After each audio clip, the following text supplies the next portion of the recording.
Hi there. Yeah, I want to say thank you for joining us again today. We're going to go through the presentation of navigating the Medicare maze. Okay, so here we go. So I do have to give you a quick disclaimer. This is a disclaimer that Medicare requires that we read on every single call, every presentation, basically just letting you know that we do not offer every Medicare Advantage plan in the area here. We represent 8 organizations which offer 80 products. On the Medicare Part D side, we do not offer every Medicare Part D plan. We currently represent 7 organizations, which has 20 different products. Please contact 1-800-Medicare, Medicare.gov, or your local state health insurance program to get information on all of your options. So once we basically do the disclaimer, then we'll move on here and start in with the program. So what the questions I like to ask is, and these are the questions that are the feelings I guess people say to me, is they want to feel confident in their Medicare decisions. So I got just 3 questions for you. Do you want to feel confident with your Medicare decisions?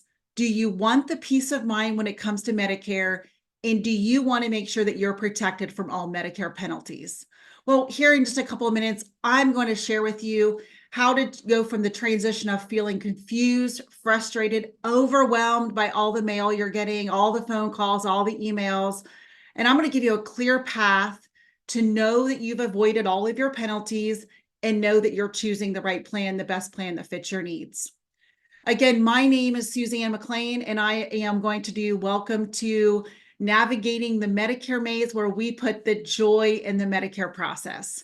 So the one question I have for you is, do you like when something steals your joy? Because I do not.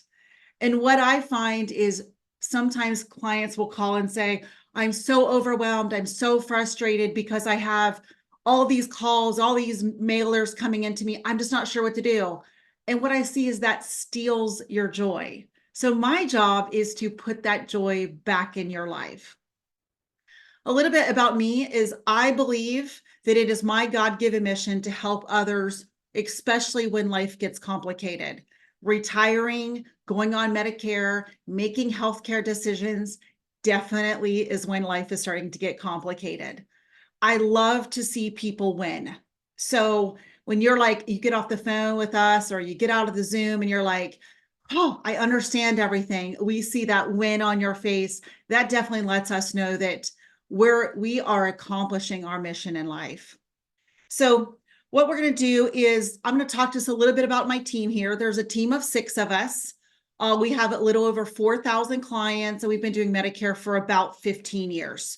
So when you call into our office, you'll probably talk to one of these smiling faces here, and they will take wonderful care of you.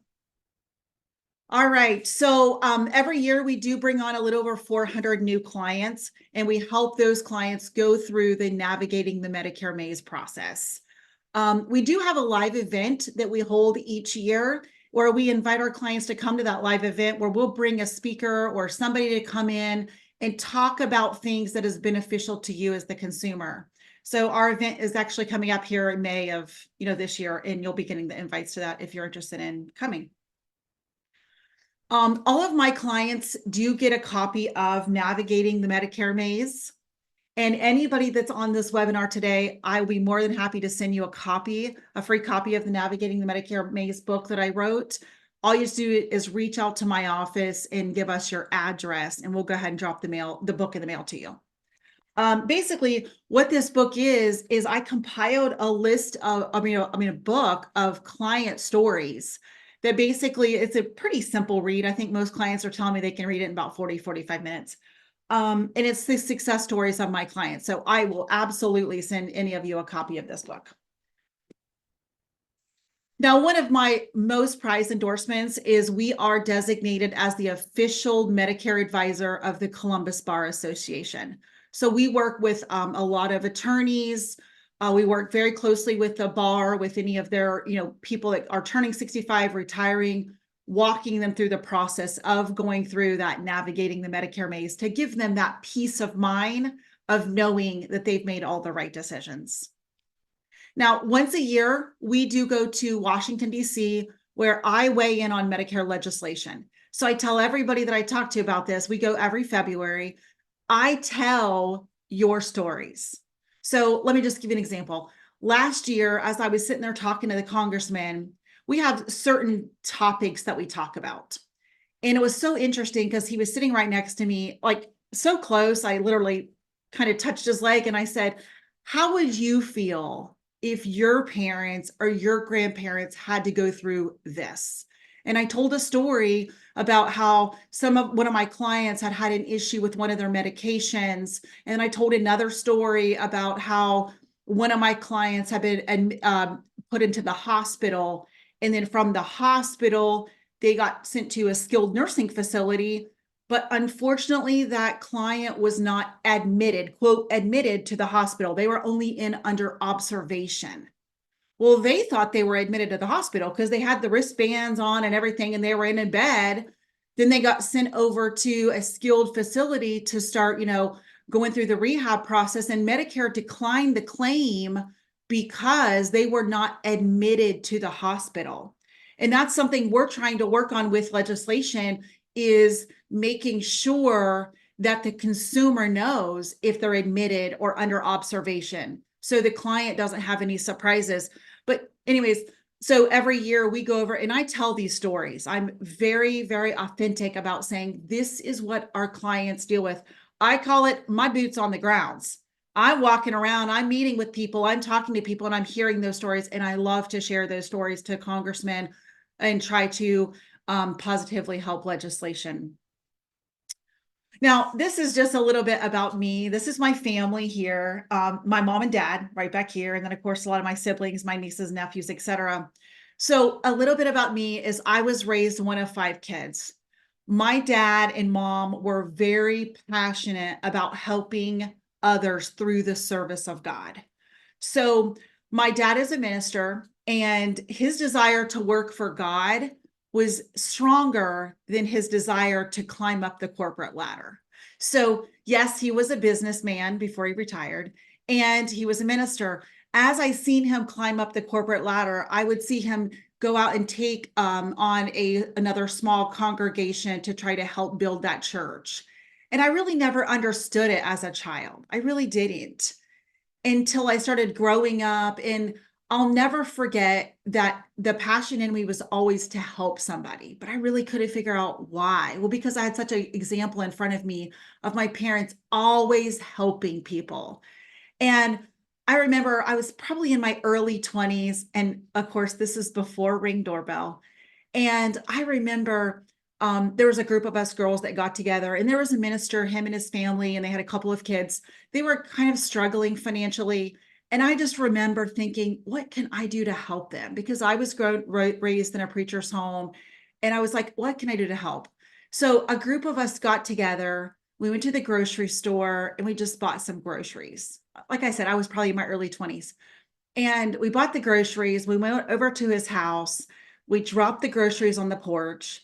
We rang the doorbell once again before Ring Doorbell. We rang the doorbell and we took off. And I remember that feeling of, oh my word, I love to help people. And as I was growing up, as I'm getting older, I'm like, how can I use my God-given mission to really help people? So you might ask, like, well, how does that correlate with Medicare? Why are you so passionate about Medicare? Well, let me explain exactly why I'm so passionate about Medicare. So about 15 years ago or so, my husband and I went over to visit his parents. And his parents, this is his father here. His parents his dad had retired from the federal government, so he had a retiree insurance. And his dad at the time was about 70 years old. And I was not in Medicare yet. But I had done insurance in the past. So I had some insurance background. So we're sitting there chatting. And as we're chatting, he's like, Suzanne, I just don't know if I have my Medicare right. I just don't know. And I always jokingly tease him because I always call him a seminar junkie, because he would go from one company seminar to, Anthems, Aetna's, Humana's, Medical's. He loved to go to all these different seminars. And of course, they kind of told him different things because his situation was so unique. So what we decided to do, my husband and I decided, is we were going to sit down and we were going to make sure that he and my mother-in-law was taken care of and had made the right decisions. Well, basically after the dust settled, we popped his little, DVD into the computer and it showed us all of his benefits. After we discovered he should have signed up for Medicare Part B and he had not done that. We don't know. We weren't there. We don't know if he wasn't advised. We don't know if he didn't understand. We really just didn't know. But what we do know is that he didn't sign up for Part B of Medicare. So we helped him sign up for the Part B of Medicare. And unfortunately, fast forward all the way up, we've been doing this now for about 15 years. To this very day, he's 85 years old, and he and my mother-in-law are still paying late enrollment penalties because they did not sign up for Medicare Part B when they needed to. Now, everybody's situation is very unique. That's why you need to speak to somebody about your specific situation. But his situation was he and my mother-in-law needed to sign up for Part B, and they did not do that. So to this very day, they're both still paying that late enrollment penalty for Part B. It's so sad to me because I feel like it could have been prevented if A, he would have understood, or if he'd been told, and I really don't know. But my job and my God-given mission is to help make this not so complicated for you and make sure that we make you feel like that those penalties were taken care of, making sure you don't get assessed any penalties. But after that is when I really realized that my passion was sparked by this is how I can help people. And fast forward, I got into Medicare. And this is exactly why I'm so passionate about Medicare, because I've seen it firsthand and I still see it every day with my in-laws with what has happened in their situation.